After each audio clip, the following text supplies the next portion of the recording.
Ever thought the regular Seiko 5s were just a touch too large? Well, Seiko have released a new line of Seiko 5s with a 38mm case size that should hopefully solve that problem. The SRPK31, 33 and 35K are regular Seiko 5s with the regular 4R36 movement, the same rotating bezel, the same crown, and everything. The only difference is the size.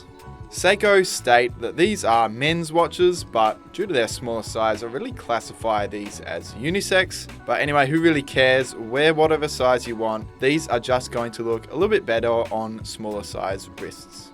These are not limited editions or anything like that, so I really hope this is just a new line for Seiko that they can build and expand on, because I really appreciate this smaller size. My wrist measures 16 centimeters and I do own a full size Seiko 5, and sometimes I do feel it's a little bit big on my wrist. Here's a comparison with the regular 42.5mm Seiko 5s and the new 38s. As you can see, it is a fair bit smaller. 4.5mm doesn't sound like a lot, but it actually is a really big difference when talking about watch dimensions.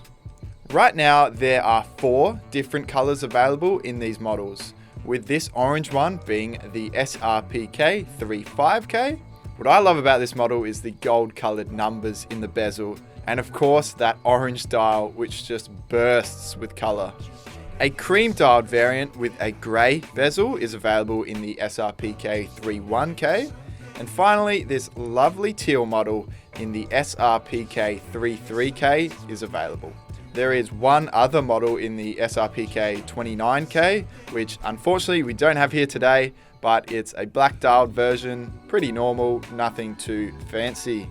My favorite out of these 3 has to be this teal model here. I love that pop of color, and the contrast between the dial and the bezel really feels like something special. Another little detail I enjoy is the gold hands, which also work to elevate the piece. This detail is actually shared with the orange dialed model, but seems to be overshadowed by the similar colored dial. So as I said earlier, these use the same 4R36 movement as every other Seiko 5.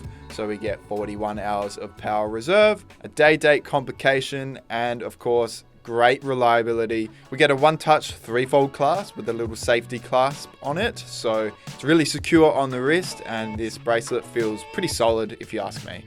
Build quality is of course on par with the other Seiko 5s, so really the only difference here is the case size and maybe the colors. So anyway, that's the bottom line for the new Seiko 5 release. I'd love to hear which model you would pick. Are you going for a colorful version, or are you more of a fan of the understated models? Let me know by dropping a comment below, and make sure to like this video if you liked it. Thank you for watching another Watch Depot unboxing. Have a nice day, and I'll catch you in the next one.